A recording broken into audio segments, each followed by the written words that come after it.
Welcome back, New School Sensei podcast. Here, Lance Douglas, Adam Meyers, bang bang. We've had a few potties. Now, we're going to ask a good question. A couple of people have already asked it. I know some parents be thinking, do the belts really matter? Like, why should I invest in my child doing gradings? So, Adam, what do you reckon? Do you reckon belts matter? Yeah, definitely. They matter in the context of the reward for effort. The system, obviously everyone has a different coloured system. It goes through different martial arts. We won't get into the details of like every single martial arts system because even within Taekwondo, within karate, there's multiple styles and Jiu-Jitsu is pretty similar, but I know some clubs are adding stuff in between as well. So won't worry about the actual, everything means different. Black is obviously traditionally the end, or the last colour. The belt system matters because it's a reward for effort, especially for kids. So we know that adults traditionally don't really care that much about belts. However, I would argue that an adult who's coming in twice a week, no interest in fighting or training or anything like that, would get a huge benefit out of earning belts and having a recognition for all the hard work they've invested in the sport. Definitely, yeah. And then whereas a competitor? A competitor, the belts don't matter as much. No. The belts are a signifier for the club instructor, for the head instructor, that you've achieved a level in that system. Externally, obviously you've heard the old John Danaher quote, there are black belts and then there are black belts. Black belt is such a wide-ranging skill set, and we'll get into that as well. But in terms of the coloured belt system, let's go through that first, the white through black system. You'll have your, first couple beginner belts, whatever that colour system is in your school. Then you'll have your intermediate belts and your advanced belts. Advanced are typically brown, the darker shades before you get to black. Every system is different, obviously, but brown is typically just near the end. That coloured belt system is an indicator for the coach and for the student that they're progressing in the system. Once you get to black, there are Dan ranks and all that kind of stuff as well. But it's more important to reward the students as they're training more and learning more and getting better at application, getting better at teaching. Some black belt styles have teaching components. That's where it's really important. For competitors, I know there are athletes who have been to the Olympic Games who are still first Dan black belts, who wouldn't have even passed the grading requirement for the black belt, except they're so good at sparring that the coaches just let them wear it for the comp. What I really valued about my time doing competition traditional karate was that there was just two divisions, just development and elite. Yep. It was the Wild West, which is actually very beneficial because when I was a brown belt in karate, I would compete in the elite division because the development was like your beginners and stuff like that, right? But if I was held back to staying in the development division because I wasn't a black belt, quote unquote, it would have been completely fruitless for me, and also would have been fruitless for the competitors that I'm fighting that are brown belts, and I would have kicked them up. So wouldn't have been. Could have done some jail time. I was thinking some of the coaches would be suing. Yeah, it would have been a net loss for everyone involved in that system.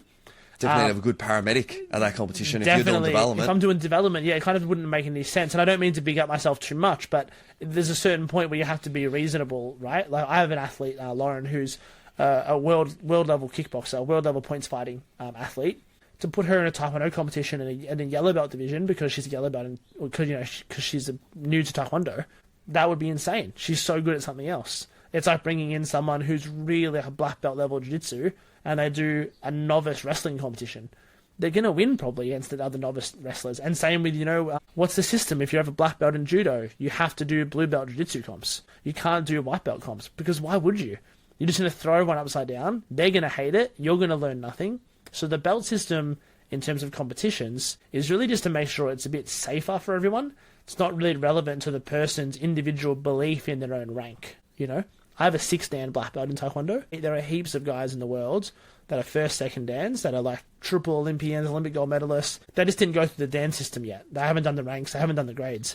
It's not actually relevant to application, it's only relevant to experience. So I think that's where the importance of the belt rank stops for competition. I think also, to go back to BJJ, which is something, Lance is a brown belt, I'm a purple belt, hopefully brown in the next couple of months. Doing pan packs? Yeah, hopefully I'm getting around the next couple of months, I hope so. Just keep training hard. There's a huge gap even in purple belt, where there's guys that are so amazing at purple, you think, man, this guy could beat some of the black belts. There's some blue belts at AAT that touch me up. Yeah, and they're blue belts, right? So, but for relevance, if you do jiu-jitsu, this part's going to be really interesting. I'd love to hear people's thoughts in the comments and in the messages. If a blue belt is a really, really good white belt, right? So a white belt, you start with nothing. You have no information. By the time you get to your blue belt, you've probably got 1 or 2 really good moves from like each position.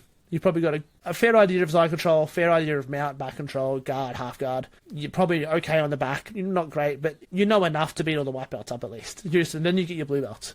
Well, here's the problem.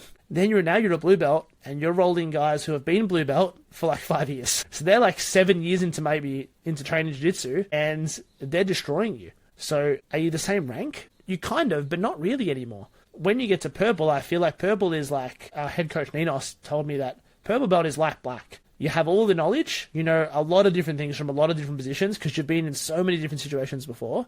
You just don't have the application experience. That's what the black belt is, to solve all the little problems, right? The purple belt can solve all the larger problems, but the black belt can solve all the small ones. Body movement, my hip starts to move, and the black belt knows what to do. That's not identifiable by a blue belt. So the ranking system stops in jiu-jitsu, stops people from doing that. However, there's a commercial aspect to belts as well. It's an investment in gradings. Grading fees, most places charge grading fees, especially traditional martial arts schools. There's a lot of jiu-jitsu schools now where the belt comes after a certain amount of years, regardless of your ability to apply the skill.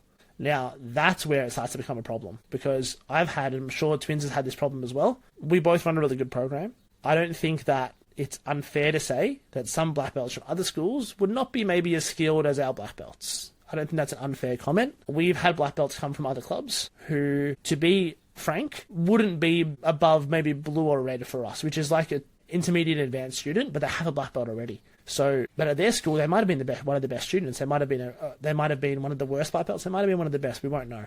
But in that scenario now, with the black belt coming in, does the belt matter, or does the application matter? Where does it end, do you think? Yeah, I think if you're a black belt, I think you need to be able to be competitive versus someone your rank, but also your age. Yes, great point. So, you know, if you're just doing Taekwondo, maybe you're mid-30s, you got your black belt, I think you should be competitive versus other mid-30-year-old black belt Taekwondo people. Yeah.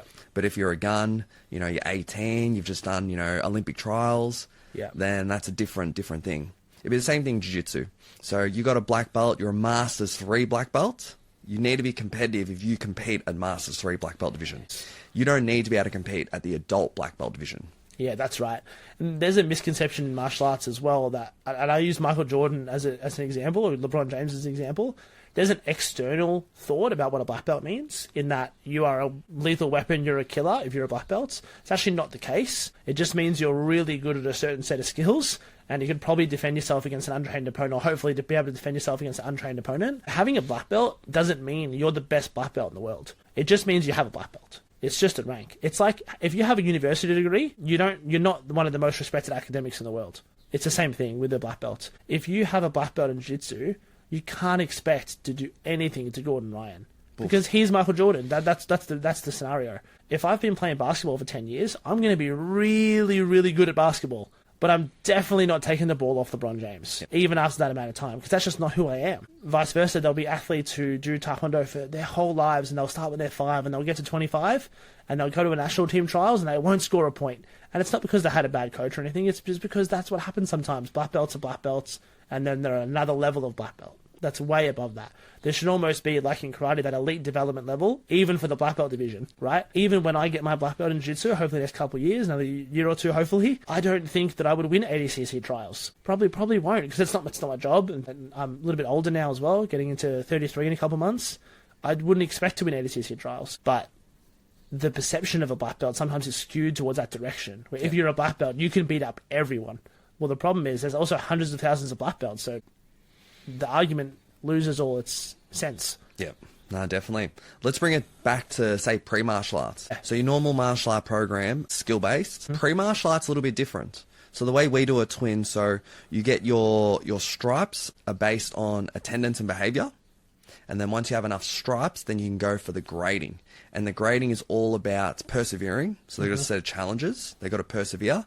And they got to stay focused. So if you muck around in the grading, you can't get the belt. Whereas if it was a normal karate grading, then it'll be all skill based. So you have to hit these different skills. A lot of parents would say, pre-martial arts is not skill based, the belts don't matter. So I'm not going to put my kid to grading. Yeah. I would actually say the belts are where they're the most important at pre-martial arts. Yeah. Yeah. Are you under the same impression as? Yeah, definitely. I definitely think even under the age of 10, the belts are really important because it's just like I said earlier in the episode, it's really important to have that reward for effort. And kids love patches, belts, trophies, stickers, whatever you can give them. You know why teachers give stickers at school? Yeah, there's no rank system, but they give the stickers so the kid knows to do better work again next week, right? It's not about rank per se in the pre-martial arts programs, but the belt is a super important reward. Yeah. It's a sign of achievement, sign of hard work over a term. Yeah. That's what I'll always tell the parents, For pre-martial arts, it's just showing a term's work of trying their best. Yeah. Yeah. And then, for those kids, like, I'll hear stories like they'll sleep with the belt under their pillow. Yeah. Or they'll go to bed I remember as a kid, I'd go to bed with the belt on after grading. So for kids, even though for us adults it might not matter, it could be their entire world. Yeah. When I got my black belt, I remember keeping it like right next to my bed for a couple of weeks. I was 19 as well. I kept it for weeks right next to my bed. like it. I wanted to wake up. I'm like, I'm a black belt now. Yes. And then, because being a black belt's forever, right? So it was so important for me, even as an older student in my late teens, that reward was like such a massive accomplishment in my life. I remember the date. I remember what it was like. It's like a massive life moment. It's like getting married or graduating uni, and it's a huge thing to get a black belt. And for the kids, they love all that stuff all the way through. Little belts, little rewards, little trinkets. And the belt is a great way to reward all that effort. Especially if you're a kid that's not naturally talented, like maybe at footy you're not getting best and fairest. Yeah. You're not getting into premiership teams.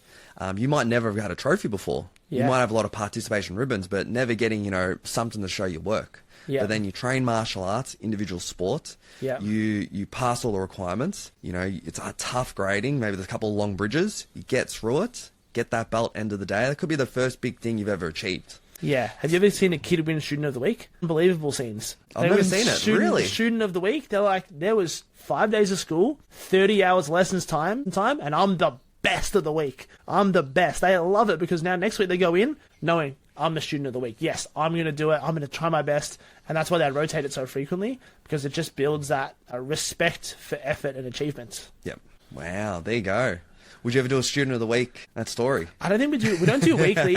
We do end of. You know what? And you know what? This is a really interesting topic that we do end of year awards. Yeah. But the last year we didn't do it for the first time because the year before we had a lot of pushback on like the criteria for how the students won. It wasn't like about leaving people out. It was just about like rewarding for the kids who stood out. Yeah. Unfortunately, sometimes you can't have nice things, Yeah.